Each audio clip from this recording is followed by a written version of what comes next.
Olá, bem-vindo ao canal. Antes de tudo, já vai deixando o seu like, se inscreva no canal e ative o sininho. Vamos ao vídeo.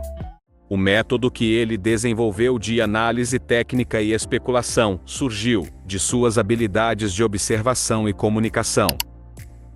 Trabalhando como broker, Wyckoff observou os grandes operadores e começou a observar através da fita e dos gráficos as manipulações que realizavam e com as quais obtinham altos lucros. Ele afirmou que era possível julgar o curso futuro do mercado por suas próprias ações, uma vez que a ação de preços reflete os planos e propósitos daqueles que a dominaram. Ele também aplicou os seus métodos de investimento para obter um rendimento elevado. Com o passar do tempo, seu altruísmo cresceu até que ele redirecionou sua atenção e paixão para a educação. Ele escreveu vários livros, bem como a publicação de uma revista popular da época, Magazine of Wall Street. Ele teve o desejo de compilar as ideias que ele tinha recolhido durante seus 40 anos de experiência em Wall Street e trazer a atenção do público em geral. Queria oferecer um conjunto de princípios e procedimentos sobre o que é preciso para ganhar em Wall Street. Wyckoff e os primeiros leitores de fita compreenderam que os movimentos do preço não se desenvolvem em períodos de tempo de igual duração, mas que o fazem em ondas de tamanhos diferentes. Por isso estudaram a relação entre as ondas ascendentes e descendentes. O preço não se move entre dois pontos em uma linha reta. Ele faz isso em um padrão de onda. À primeira vista, parecem ser movimentos aleatórios, mas não é assim. O preço é deslocado para cima e para baixo por flutuações. As ondas têm uma natureza fractal e interrelacionam-se entre si. As ondas de grau inferior fazem parte das ondas de grau intermédio, e estas, por sua vez, fazem parte das ondas de grau superior. Cada tendência ascendente e descendente é composta de numerosas ondas, ascendentes e descendentes menores. Quando uma onda termina, outra onda começa na direção oposta. Estudando e comparando a relação entre as ondas, a sua duração, velocidade e amplitude, podemos determinar a natureza da tendência. A análise da onda fornece uma imagem clara das mudanças relativas entre a oferta e a procura, e ajuda-nos a avaliar a força ou fraqueza relativa dos compradores e vendedores, à medida que o movimento de preços progride. Através de uma análise sensata das ondas, a capacidade de determinar o fim das ondas numa direção e o início na direção oposta irá gradualmente desenvolver-se. Na estrutura básica do mercado existem apenas dois tipos de formação: tendências. Estas podem ser altas se subirem, ou baixas se descerem. Gama de negociação. Podem ser de acumulação se estão no começo do ciclo, ou de distribuição se estão na parte alta do ciclo. Como já vimos, o deslocamento do preço durante estas fases é feito por meio de ondas. Durante a fase de acumulação, os operadores profissionais compram todo o estoque disponível para venda no mercado. Quando eles são assegurados por várias manobras de que não há mais nenhuma oferta flutuante, eles começam a fase de tendência ascendente. Esta fase de tendência é sobre o caminho de menor resistência. Os profissionais já verificaram que não encontrarão demasiada resistência, oferta que impeça o preço de atingir níveis mais elevados. Este conceito é muito importante porque até que eles provem que a estrada é livre e ausência de vendedores, eles não vão iniciar o movimento ascendente. Eles vão realizar manobras de teste novamente. No caso de a oferta ser esmagadora, o caminho de menor resistência será para baixo, e o preço nesse ponto só pode cair. Durante a tendência de alta, a procura dos compradores é mais agressiva do que a oferta dos vendedores. Nesta fase, há a participação de grandes operadores menos bem informados e do público em geral, cuja procura faz subir os preços. O movimento continuará até que os compradores e vendedores considerem que o preço atingiu um nível interessante. Os compradores verão que é valioso fechar as suas posições, e os vendedores verão que é valioso começar a tomar posições curtas. O mercado entrou na fase de distribuição. Um teto de mercado será formado, e disse que os grandes operadores estão terminando de distribuir, vender, o estoque que compraram anteriormente. Há a entrada dos últimos compradores gananciosos, bem como a entrada para a venda de operadores bem informados. Quando descobrem que o caminho de menor resistência está agora embaixo, começam a fase de tendência descendente. Se virem que a procura está presente sem intenção de desistir, esta resistência a preços mais baixos só deixará uma trajetória viável, ascendente. Se continuar a subir após uma pausa, esta estrutura será identificada como uma fase de reacumulação. O mesmo é verdade para o caso de baixa. Se o preço vem em uma tendência de baixa e há uma pausa antes de continuar a queda, esse movimento lateral será identificado como uma fase de redistribuição. Durante a tendência de baixa, a oferta dos vendedores é mais agressiva do que a procura dos compradores, pelo que só se podem esperar preços mais baixos. Ser capaz de determinar em que fase do ciclo de preços o mercado se encontra é uma vantagem significativa. Conhecer o contexto geral nos ajuda a evitar entrar no lado errado do mercado. Isto significa que se o mercado está em uma fase de alta após a acumulação, vamos evitar a negociação curta, e se ele está em uma fase de baixa após a distribuição, vamos evitar a negociação longa. Quando o preço está em fases de acumulação ou tendência de alta, considera que está numa posição de compra, e quando está em fases de distribuição ou tendência de baixa, considera que está numa posição de venda. Quando não há interesse, quando não foi feita qualquer campanha, considera que está numa posição neutra. Um ciclo é considerado completo quando se observam todas as fases do ciclo de acumulação, tendência ascendente, distribuição e tendência descendente. Estes ciclos completos ocorrem em todas as temporalidades. É por isso que é importante ter em conta todos os prazos, porque cada um deles pode estar em fases diferentes. É necessário contextualizar o mercado deste ponto de vista para realizar uma análise correta do mesmo. Quando você aprender a identificar corretamente as 4 fases de preço e assumir um ponto de vista totalmente imparcial, longe de notícias, rumores, opiniões e seus próprios preconceitos, tirar vantagem de seu operativo será relativamente mais fácil. Os preços mudam e as ondas resultantes dessas mudanças de preços geram tendências. O preço é movido por uma série de ondas na direção da tendência, impulsos, que são separadas por uma série de ondas na direção oposta, reversões.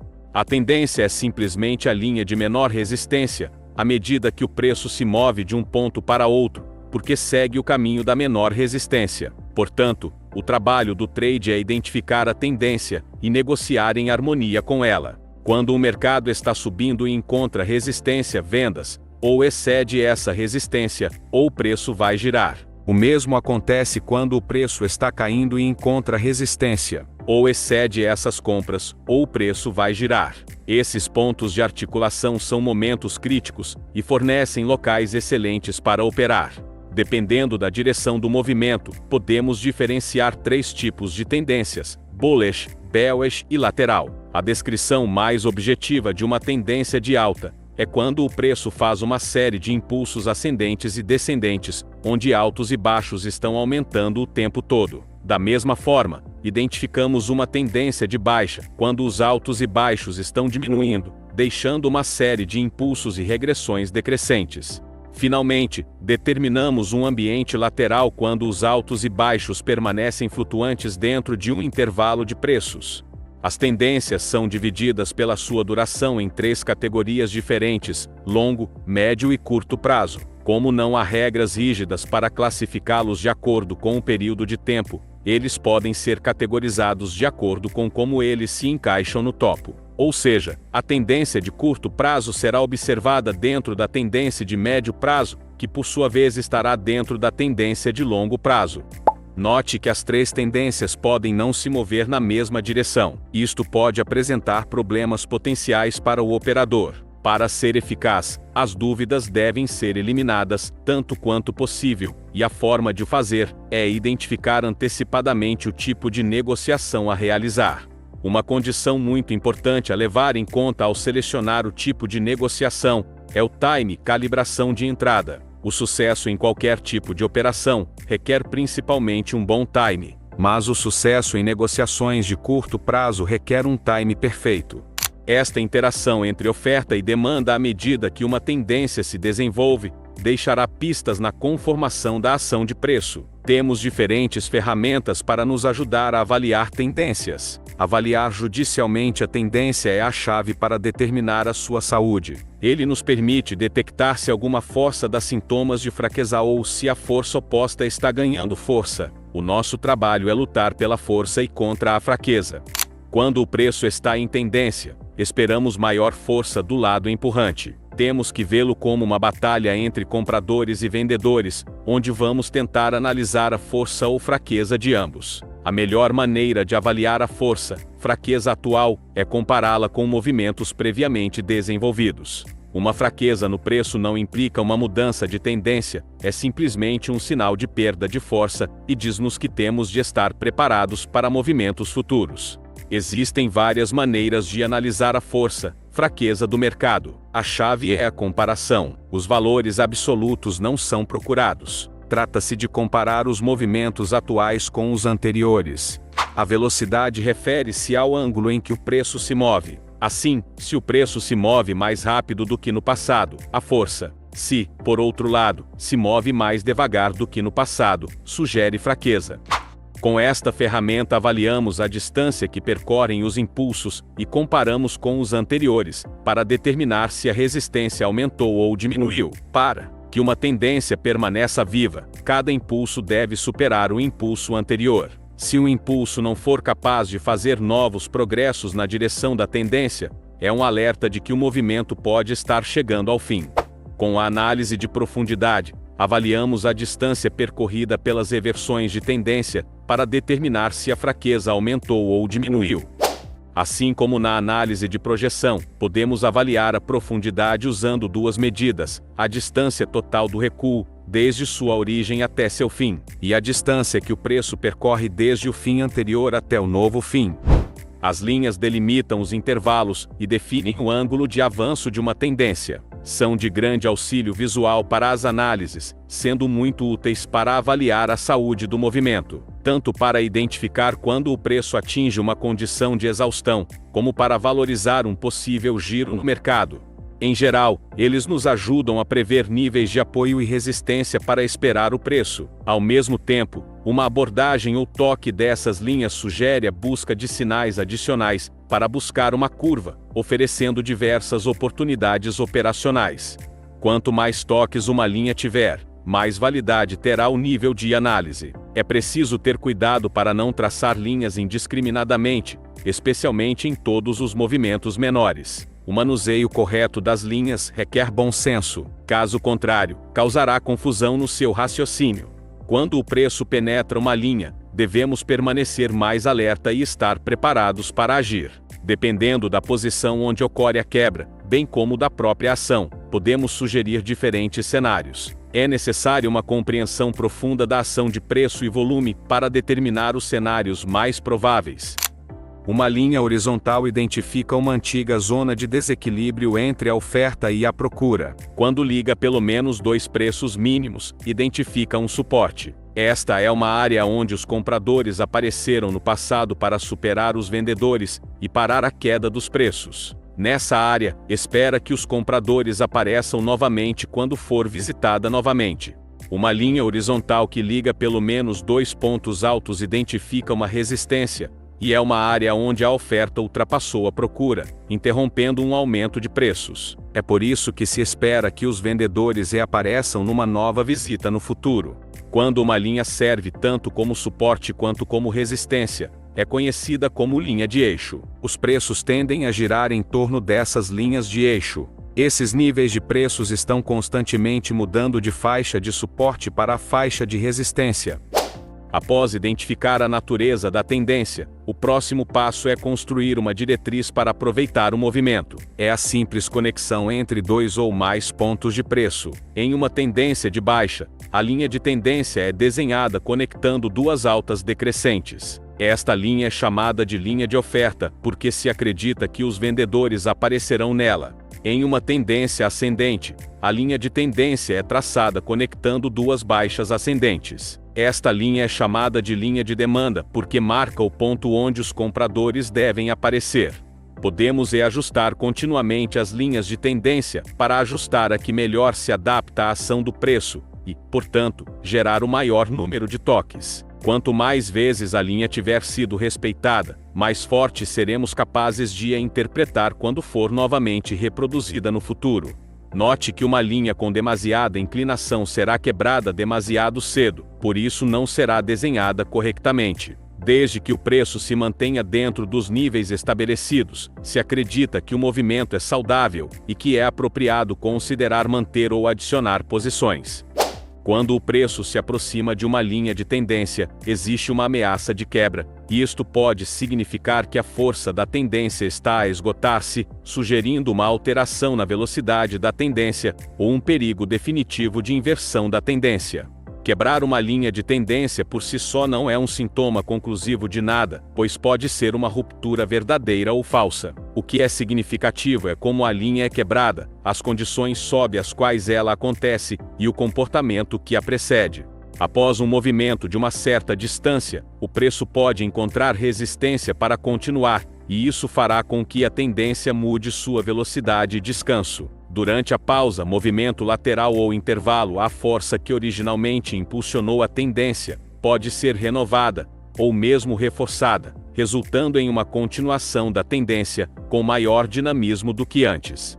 Nessas condições, é necessário reposicionar as linhas de tendência para se adequar ao novo ângulo definido. Por esta razão, não se deve aceitar que o simples facto de quebrar a linha de tendência é uma inversão da mesma. O canal ideal terá vários pontos de toque e deverá capturar a maior parte do preço dentro dos seus limites.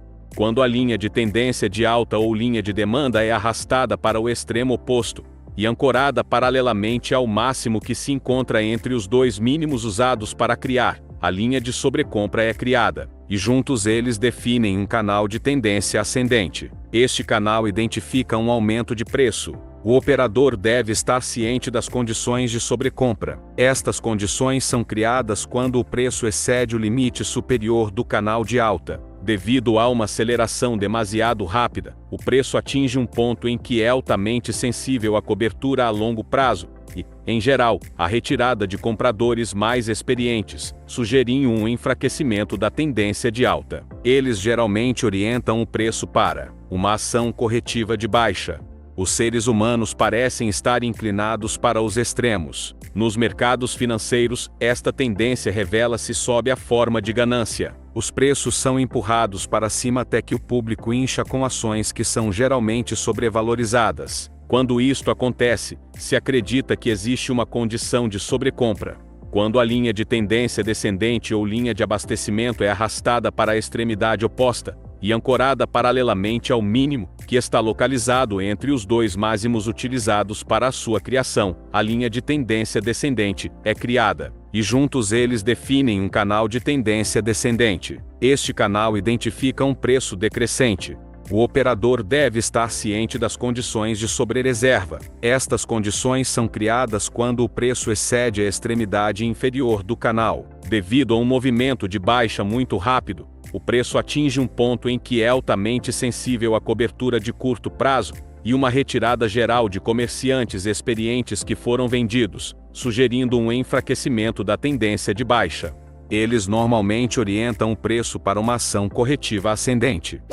Em condições de alta velocidade em que ainda não foi estabelecida uma tendência clara, as linhas invertidas são uma boa forma de tentar estruturar, pelo menos inicialmente, o movimento de preços. Trata-se de primeiro criar a linha de oferta, numa tendência ascendente, para gerar a partir dela a linha de procura. E de primeiro criar a linha de procura numa tendência descendente, para gerar a partir dela a linha de oferta. No início de um avanço de alta, no caso de o preço ter feito dois importantes empurrões ascendentes, sem deixar nenhum recuo significativo de baixa, pode-se estimar em que ponto se espera que o preço caia, criando primeiro a linha de oferta para arrastá-la e criar a linha de tendência de alta, e da mesma forma, primeiro desenhe a linha de demanda para criar a partir dela a linha de tendência de baixa.